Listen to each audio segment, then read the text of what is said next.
So, as many of you know, I am a giant electronics nerd and have been trying to design my own CPU for quite a while now.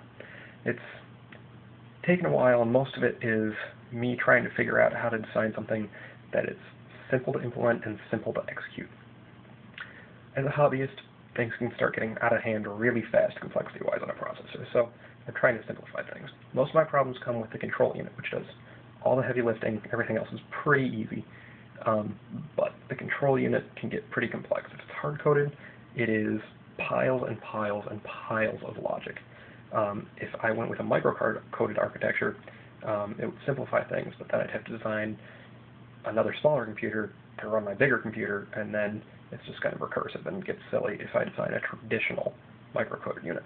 So I came up with a great design today that utilizes bits of what's called a transport-triggered architecture, this very interesting thing that I just read on Wikipedia a while ago, that only has one command, and it's just a move. So what I've got over here, when it comes into focus, is my basic CPU core, and everything here is a register. They all sit on one transfer bus, and the microcode only consists of moves. The thing is, a lot of the registers do special fun stuff. I tried to keep their complexity to a minimum while still having them do their full duties. So I've got the PC here and the accumulator here, which are basically just registers, except the accumulator feeds directly into the ALU. The ALU itself is a register. Once the accumulator is set, if you write any value to it, it'll do the operation and store it in an internal register. Then over here you've got the memory unit, which, to simplify and abstract things, the memory is all controlled in its own separate process almost. When you do a write to this, it suspends the clock for the control unit, does the memory transfer. When it's done, it lifts it and then can read the data out to the bus. So as far as this circuit is concerned, it's just a register. Nothing special, no special way to interface to it. So what I've got going right now, the thing isn't complete. I've got all this glue logic over here, which will actually handle all the conditional stuff and things that change for each different type of command, which sounds like a lot of the control unit, but that stuff's actually relatively easy to do. I've already figured most of it out. I just have to put it in, and I've been too lazy to tonight. Anyhow, you've got the control unit here, which is amazingly sparse. You've got a counter fed into a small amount of memory, fed out to some decoders. And right now I've just got a basic program that reads the PC into the increase register, which is just a special function, the ALU register, which increases input by 1, stores it.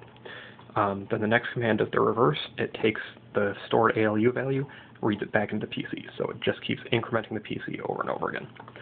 So if I go back to the main circuit, and I come over here, sorry, shaky camera, and enable my simulation. Stuff starts going down over here, and what you can see is, it's not going to focus very well on it, but that PC is counting itself, and it's just being fed into the ALU and then back into itself, and over and over again ad infinitum until I stop it. The important thing about this little demo is that it proves that my control register and my control unit works. It can properly control transfers between these two. Theoretically, it should be able to do transfers between everything. My memory system should be finished, and I just have to finish the glue logic to handle conditionals. The instruction register, when it's read, sets the command that the ALU should do, and switches the destination of certain writes, which controls basically whether your data at the end of the program is going to be written to memory or written back to the accumulator. So that's the only thing I have left to do, but this is a functional example of this working, and I feel pretty confident that I will be able to actually implement this system pretty shortly. This seems like it would be pretty easy to synthesize in HDL, and I can put it on my FPGA kit and actually have some working hardware, which would be very neat. And then someday, my grand goal is to go super retro with it and build this entire thing out of resistor transistor logic. Very old technology, really easy to implement just by soldering little tiny circuits together and connecting them until you have a big massive ball of wires. I don't know if that'll ever happen, but I would love it to. So I'm feeling really confident now because this is one of the first times I've ever actually had a control unit running anything and it working properly. And so hopefully by tomorrow I should have this thing finished. Exciting.